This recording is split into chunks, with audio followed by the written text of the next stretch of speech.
Olá, a nossa saudação a todos que aqui nos assistem e nos ouvem nesse início do podcast da OAB Jaú. É uma iniciativa da diretoria da Ordem dos Advogados da 20ª Subseção de Jaú e da Escola Superior de Advocacia, a nossa ESA, Núcleo Jaú também. Obviamente em parceria com a Comissão de Marketing Jurídico, presidida pelo nosso colega Wilde Galeassi. Eu sou o Matheus Tamura Aranha, estou atualmente como vice-presidente da OAB e coordenador da ESA Jaú. E aqui eu não posso deixar de agradecer o apoio sempre do nosso presidente, Dr. Adão Marcos de Abreu, que prontamente abraçou a ideia e permitiu que a gente estivesse iniciando esse projeto hoje aqui. E para começar em grande estilo, a gente tem hoje aqui a possibilidade de ouvir um profundo conhecedor do direito canônico. A gente tem aqui hoje o privilégio e a grande honra de ouvir o nosso Padre Armandinho, assim conhecido na nossa comunidade, assim conhecido na nossa sociedade. Portanto, hoje teremos a apresentação aqui do direito canônico pelo Padre Armandinho, nosso convidado, que trará a abordagem do direito canônico, a sua contextualização, a importância do Acordo Brasil-Santa Sé, e depois ele aprofunda na sua pesquisa aqui de dissertação de mestrado. Ok? Fiquem aqui para que a gente tenha o início do nosso podcast do OAB Jaú com um tema extremamente relevante e importante.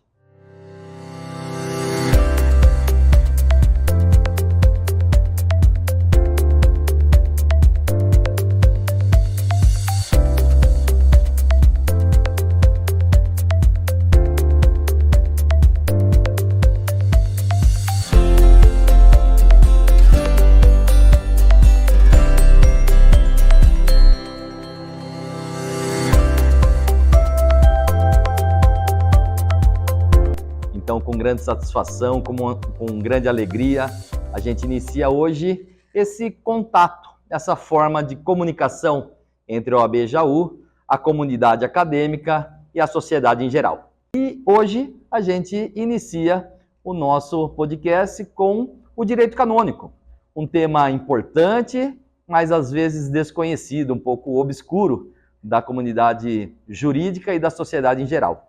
E, para tanto, como já mencionado e já dito, a gente tem a enorme satisfação, a grande possibilidade de ouvir alguém com profundo conhecimento na área, não só conhecimento na abordagem dentro da Igreja Católica, mas como um mestrando na disciplina e que com certeza nos trará grande conhecimento. Agradeço, então, o nosso convidado, o Padre Armandinho, e peço para que ele faça uma apresentação breve aí da sua contextualização. Sabemos que a grande maioria o conhece, mas caso alguém estivesse fora desse planeta nos últimos anos, a gente apresenta ele se apresenta aqui, o Padre Armandinho se apresenta para que todos tenham conhecimento. Obrigado, Padre. Olha, doutor, eu que agradeço muito o convite para estar aqui hoje nesse primeiro podcast da OAB Jaú. Para mim é uma honra, é uma alegria estar aqui nesse momento, nesse nosso encontro. Eu sou o Padre Armando Valencisi, conhecido carinhosamente aqui na nossa cidade como Padre Armandinho. Isso porque quem me mandou para o seminário foi o Padre Armando, da paróquia São Benedito. E aí depois que eu fui ordenado padre, então ficamos dois padres com o mesmo nome na mesma cidade. Essa foi uma confusão tremenda. Então aí dizem que o nosso apelido ou o nosso nome são as pessoas que dão e não nós mesmos. E aí meu nome acabou virando Padre Armandinho, justamente porque o Padre Armando tem mais idade, eu fiquei como Padre Armandinho. Eu tenho 35 anos de idade, o meu pai era delegado, inclusive ele foi delegado seccional aqui em Jaú, ele também foi delegado seccional em Ribeirão Preto, e ele aposentou como delegado diretor do DENTER 4 em Bauru. Isso foi quando ele aposentou. Eu já era, inclusive, ordenado padre. Como eu disse, eu tenho 35 anos de idade. Eu fui ordenado padre em 8 de dezembro de 2014. Então, nesse ano, completo, com a graça de Deus, 10 anos de ministério. Estou aqui na nossa cidade, na paróquia Santo Antônio, na qual eu sou pároco. E eu costumo dizer, doutor, que Na minha casa, nós sempre almoçamos e jantamos direito. Eu não sei se isso foi um trauma na minha infância ou se isso foi uma alegria, mas o que eu sei é que, claro, que isso sempre causou uma certa curiosidade, uma certa proximidade com o direito. Isso por quê?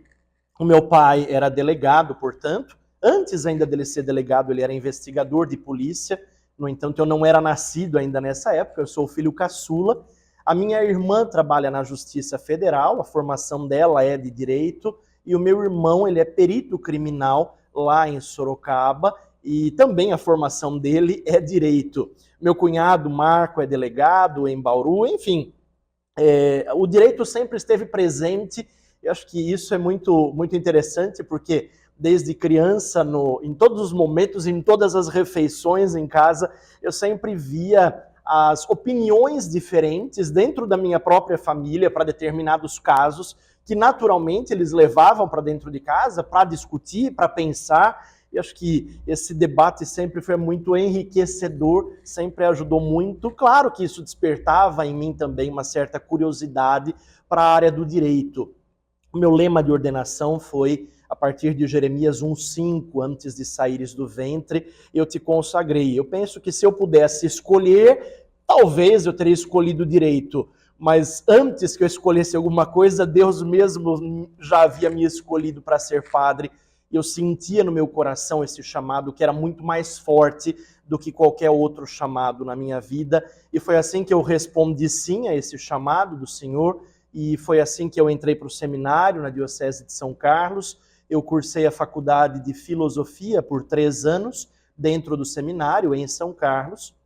E cursei também a faculdade de Teologia na PUC de Campinas durante 4 anos. Então essa foi a minha formação, essa é um pouco aí da minha história, da minha vida. E recentemente, há coisa de 3 anos, quando Dom Luiz, nosso bispo diocesano, me deu a oportunidade, me fez o convite para que eu pudesse cursar, portanto, esse mestrado em Direito Canônico. Eu acho que essa foi assim uma grande resposta até para a minha vida. Eu nunca, até então, havia pensado na possibilidade do direito canônico, mas quando ele me fez o convite para que eu pudesse cursar o mestrado de Direito Canônico, novamente me veio aquele assunto, aquele amor também da infância, e se é possível nós pensarmos nisso, por que não? Dentro do direito canônico, uma das primeiras coisas que eu aprendi foi que não basta fazer o bem, é preciso fazer bem o bem. E por isso que o direito canônico muito nos ajuda nessa importância de como fazer o bem dentro da igreja, entender como é o funcionamento da igreja, seja na esfera administrativa, seja na esfera judicial, a aplicabilidade do direito canônico na vida das pessoas. Recentemente eu conversava com um padre da TV Aparecida e eu apresentava para ele um pouco do direito canônico. E ele me falava assim: padre, a respeito dos processos de nulidade matrimonial, por exemplo, como é que isso funciona? E eu dizia para ele: olha, é sempre importante nós observarmos os tribunais eclesiásticos, especialmente para os casos de nulidade matrimonial, como um instrumento da misericórdia de Deus. Porque diante de tanto sofrimento daquelas pessoas que contraíram matrimônio, diante de tanto sofrimento daquele casal que se casou na igreja, mas que por algum defeito no consentimento, por algum vício de consentimento, aquele casamento nunca existiu, nunca foi válido, então as pessoas conseguem experimentar também no tribunal eclesiástico a possibilidade da misericórdia de Deus através de um processo de nulidade matrimonial que traz, claro, as garantias dos dois lados. Mas o mais bonito, doutor, é perceber justamente que, nesses casos, em se tratando de nulidade matrimonial, o tribunal eclesiástico não julga pessoas, mas julga sacramentos. Só que não tem como julgar o sacramento do matrimônio e a sua validade sem conhecer a história, a vida, a caminhada daquelas pessoas. E é por isso que um processo judicial naturalmente traz todas as garantias da ampla defesa para que a igreja consiga se aproximar o melhor possível da verdade naqueles casos envolvendo a nulidade matrimonial e assim sai a sentença afirmativa ou negativa, mas é um processo judicial, tem todas as suas fases, as suas etapas, tem o defensor do vínculo, tem o advogado, tem os juízes, tem o colégio de juízes, tem a sentença que é feita pelo vigário judicial da diocese, que é sempre um juiz também com a formação na área do direito canônico. Aqui na nossa diocese nós temos o tribunal eclesiástico, então isso é um grande privilégio, porque nem todas as dioceses conseguiram fazer ainda a instalação desse tribunal eclesiástico, mas aqui na nossa diocese de São Carlos nós temos, e isso é muito bom, isso é muito importante. Aliás, a vida da igreja sempre caminhou de uma forma muito próxima com a vida do nosso país. Penso que seja importante nós nos recordarmos que o primeiro ato praticado no Brasil, aqui na ilha de Santa Cruz, na terra de Santa Cruz, pelos portugueses, foi uma missa. Então, sempre houve esse respeito, sempre houve esse acordo com os direitos, com as garantias, com os deveres e as obrigações de ambos os lados, não é? Isso garante, claro, a liberdade religiosa, também porque é de interesse do próprio Estado a presença da igreja aqui no nosso país, por conta da educação, seja a educação infantil, seja o ensino fundamental, o ensino médio, sejam as faculdades. Eu mesmo fiz a faculdade de teologia na PUC de Campinas, na Pontifícia Universidade Católica de Campinas, seja no serviço de assistência aos pobres, seja nos hospitais, seja no grande patrimônio histórico, artístico, cultural que a igreja sempre teve consigo e sempre colocou à disposição de toda a população, cristãos, católicos ou não, durante toda a caminhada. Aliás, esses dias eu via também, doutor, aproveitando aqui a deixa da nossa conversa, esses dias eu via uma pessoa falando, um padre falando na área do direito canônico a respeito da possibilidade de se casar na igreja católica, uma parte católica e uma parte não católica. E aí sempre tem os comentários embaixo, né? E os comentários, alguns foram até cruéis demais, dizendo assim, não, mas a parte que não é católica, ela jamais pode se casar na igreja católica. Claro que pode, né? Porque é direito da parte católica escolher com quem ela quer se casar. E se a igreja restringe, portanto, olha, os católicos só vão poder se casar com os católicos, a igreja está restringindo a liberdade, que é um dos elementos essenciais para a validade do matrimônio. Portanto, a igreja não pode colocar em grupos, olha, você só pode escolher uma pessoa para se casar desse determinado grupo aqui. Pelo contrário, nada disso, não é? Então a liberdade é um dos fatores essenciais. Perfeito. Vocês conseguem perceber a dimensão, a profundidade do conhecimento do nosso entrevistado hoje e de um tema tão importante que é o direito canônico. Muitas vezes desconhecidos dos nossos operadores do direito, inclusive às vezes dos nossos acadêmicos, que sequer têm na graduação o direito romano, que trazia muito dessa influência para a nossa vida atual. A gente para um minutinho aqui para tomar uma água e em breve voltamos.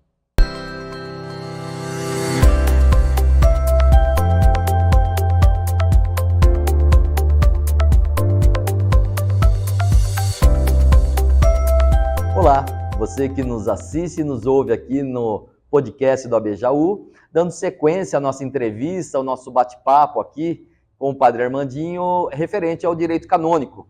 Então a gente volta aqui, né, nessa segunda etapa, e aqui a gente pede para que o nosso entrevistado, o Padre Armandinho, mencione para a gente aqui a importância do Acordo Brasil-Santa Sé. Qual a importância, não só para a Igreja Católica, mas para o Estado brasileiro e, por consequência, para o mundo jurídico, por que não, desse acordo, esse tratado aí realmente feito entre o Brasil e a Santa Sé. Primeiramente, eu penso que seja muito importante nós considerarmos Igreja, Vaticano e também Santa Sé. São 3 instâncias diferentes, e embora o Santo Padre e o Papa seja o chefe de tudo isso, e embora ele seja o supremo legislador da nossa igreja, é importante nós considerarmos esses 3 elementos. A Igreja Católica é uma instituição presente em quase todos os países do mundo. A Igreja Católica está presente com todos os desafios, em todas as realidades, em muitas realidades. O Vaticano é justamente o país onde se encontra a sede da Igreja Católica, que é denominada Santa Sé.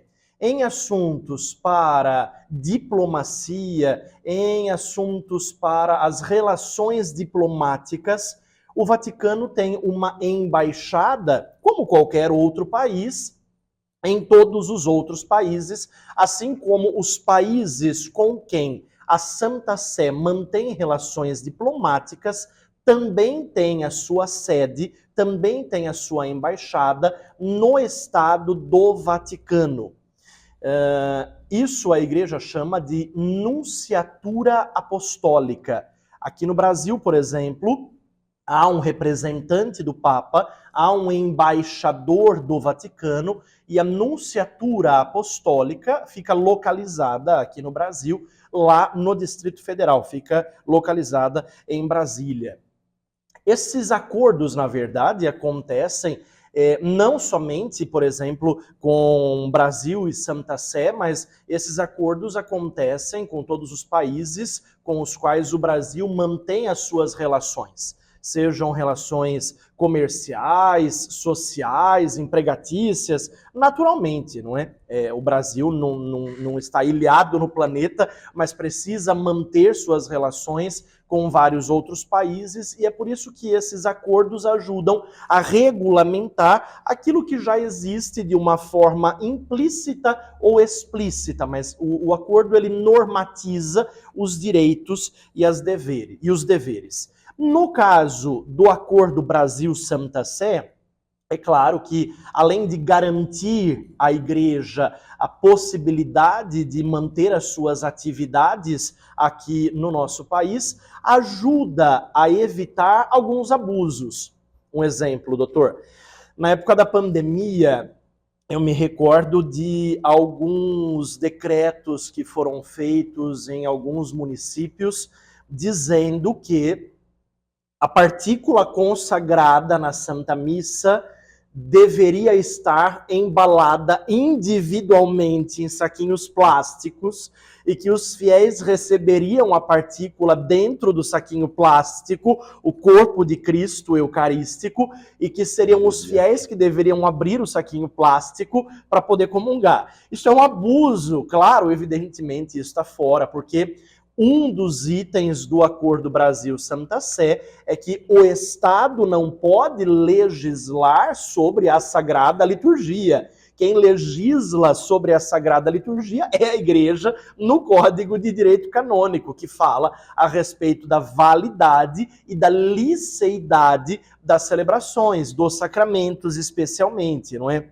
Esse é um dos exemplos. Assim como se tem também na esfera civil, na igreja nós temos também, dentro dos tribunais eclesiásticos, nós temos as 3 instâncias. No nosso caso aqui, na Diocese de São Carlos, a nossa primeira instância é aqui mesmo, São Carlos, a segunda instância nossa é Rio de Janeiro, e a terceira instância é sempre Vaticano, é sempre o Tribunal da Rota Romana, que está localizado lá no Vaticano, no prédio da Rota Romana. Fica fora do território do Vaticano, mas acaba sendo também a extensão do território do Vaticano, mesmo que esteja fora. Também isso é garantido, não é?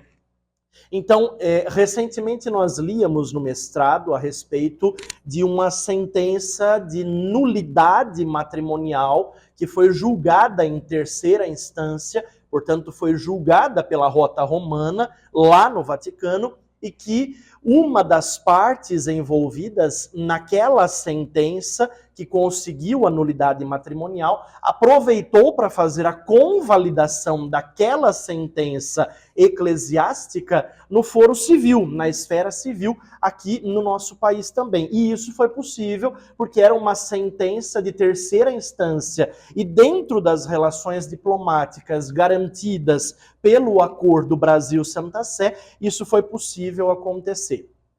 Há uma outra situação, uma outra problemática que envolve sempre muito esse Acordo Brasil-Santa Sé, que é a questão trabalhista, ou quando o seminarista acaba se desligando do seminário, ou mesmo quando o padre é desligado da igreja, seja por algum processo, ou seja por opção própria dele. Há sempre a questão trabalhista. Então, olha, mas eu trabalhei no seminário lá, eu carpia lá, eu cuidava da horta, eu fazia faxina, etc. O Acordo Brasil-Santa Sé também traz a garantia de que não há nenhum vínculo empregatício entre os padres e a igreja, ou entre, menos ainda, claro, entre os seminaristas e a igreja. Tanto que nós, padres, nós não somos registrados funcionários da diocese, diferente, por exemplo, da secretária da paróquia, ela sim é funcionária da Mitra Diocesana de São Carlos, é funcionária registrada, mas o padre não é funcionário da igreja. Até, inclusive, a previdência nós recolhemos como autônomos. Eu acho que isso é importante nós frisarmos também, porque é mais um dos itens aí que fazem parte desse Acordo Brasil-Santa Sé, que traz as garantias. Qual que é o interesse do Brasil nisso tudo? Claro, né? Citando o Brasil, mas poderia ser qualquer outro país. Evidentemente, se a igreja não estivesse presente no nosso país, nós teríamos uma falência do sistema social, porque o próprio governo não conseguiria garantir à população a assistência que a igreja acaba suprindo, que a igreja acaba fazendo. Essa também é a justificativa pela qual a igreja tem a imunidade de alguns impostos, né? O IPTU, o IPVA e etc., garantindo que o sistema social possa continuar funcionando na educação, seja na saúde, nos hospitais, e também a igreja como guardiã, como falávamos no bloco anterior, a igreja como guardiã desse patrimônio histórico, religioso e cultural presente aqui no nosso país. Perfeito. Então fica claro para a gente aí que possui o status de tratado internacional. Esse acordo entre o Brasil, né, um Estado soberano, e a Santa Sé. Então, para os estudiosos do direito, esse mesmo é o status que temos nesse acordo Brasil-Santa Sé. Ok? A gente para novamente aqui para uma pausa rápida e em breve voltamos.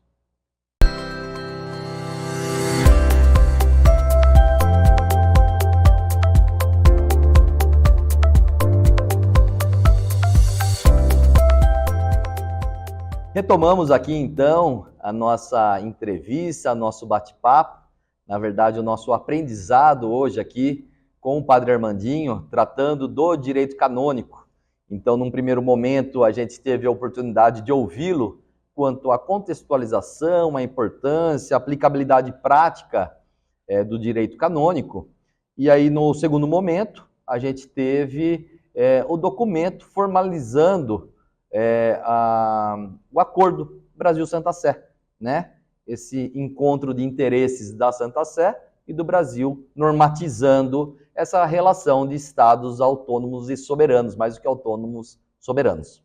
E aqui, partindo já para a nossa última etapa, a gente pede para que o Padre Armandinho nos traga aqui a sua pesquisa acadêmica, né? Enquanto mestrando, enquanto pesquisador. Digo sempre que todo acadêmico é um pesquisador por excelência. Então, ele vai trazer aqui para a gente o tema da sua pesquisa, né, do advogado canônico. Mas ninguém melhor do que ele para nos trazer os esclarecimentos. Olha, doutor, cursar o mestrado, é claro, tem sido um desafio muito grande, né? Mas eu sempre digo que nós padres, aliás, não só nós, né, mas em todas as áreas, em todos os segmentos, os âmbitos aí, nós nunca podemos parar de estudar, né? Nós nunca podemos parar de nos atualizar, e a igreja sempre viu isso com uma seriedade muito grande a respeito do cuidado com a formação permanente dos seus sacerdotes. Quando nós paramos, nós ficamos desatualizados, etc.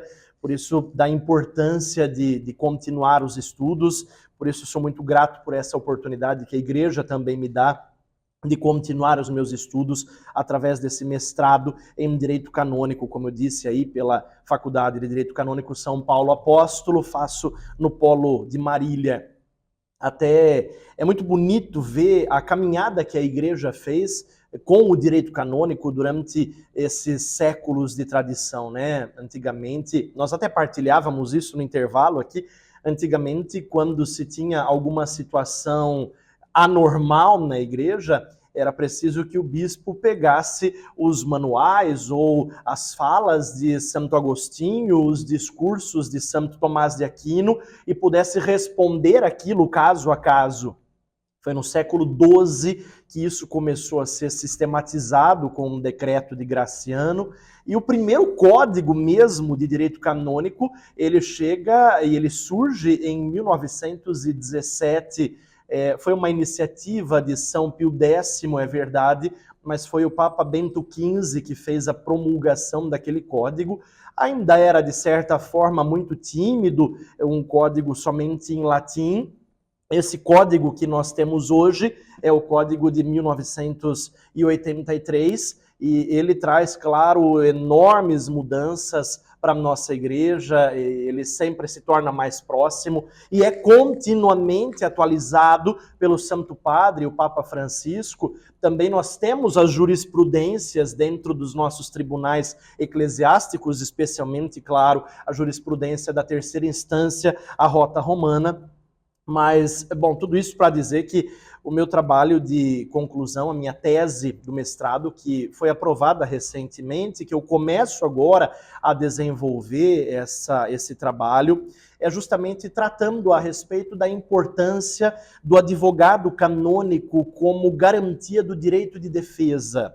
Isso porque, claro, o advogado canônico, aquele que tem a formação dentro do direito canônico, aquele que tem o doutorado já no direito canônico e que atua nos tribunais eclesiásticos, ele tem algumas garantias maiores também, desde as vistas do processo, desde a orientação daqueles que estão participando de um processo. O advogado canônico ele pode participar, claro, e aliás deve participar do processo de nulidade matrimonial, ajudando a parte demandante a fazer o libelo, a fazer a petição inicial para que aquele processo possa ter a sua entrada aceita no tribunal eclesiástico. É ele também quem fundamenta o pedido da parte demandante nos cânones do Código de Direito Canônico. Ele traz esses elementos para que sejam apresentados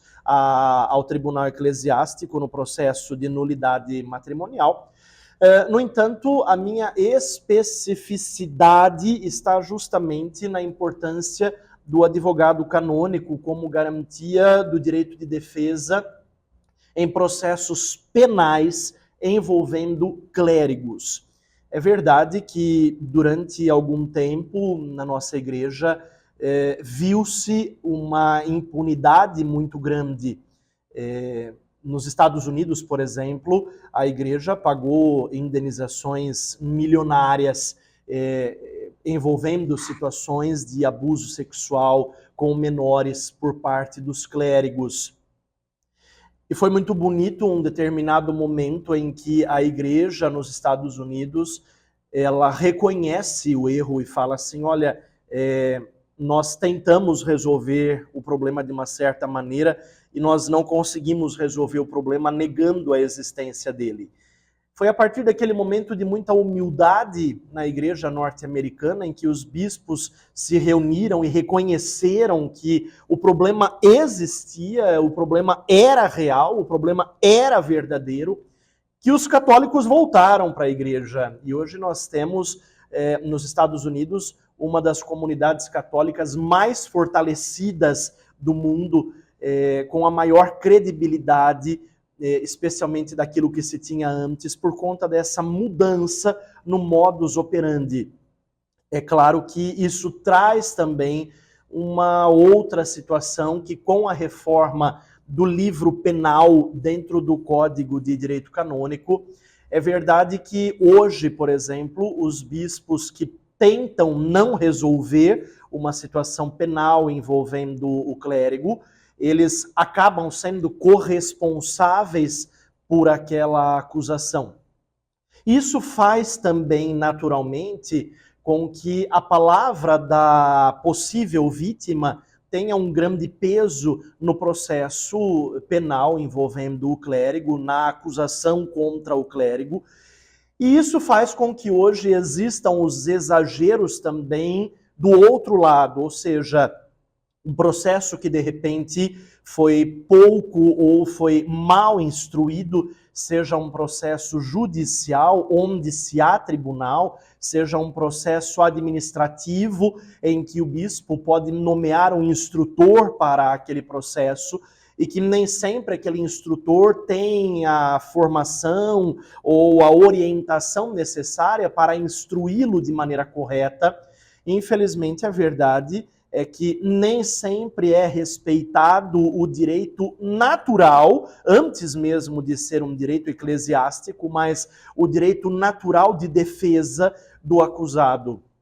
E pular essa parte do processo, é claro que é um erro grave. Por isso que eu trago na minha tese agora do mestrado a importância daquele clérigo que foi acusado de algum delito, de algum crime na esfera civil, envolvendo menores, mas não só, qualquer outra situação penal envolvendo clérigos, da importância dele ter, sim, nomeado ou por ele mesmo, ou pelo próprio tribunal, ou pelo próprio instrutor do processo, ou pelo próprio bispo, um advogado canônico que possa acompanhá-lo nesse processo, garantindo especialmente o direito da defesa. Essa é a aplicabilidade prática e eu penso que seja um papel essencial, fundamental, assim como o advogado, claro, na esfera civil é de extrema importância, na igreja também, nos nossos tribunais,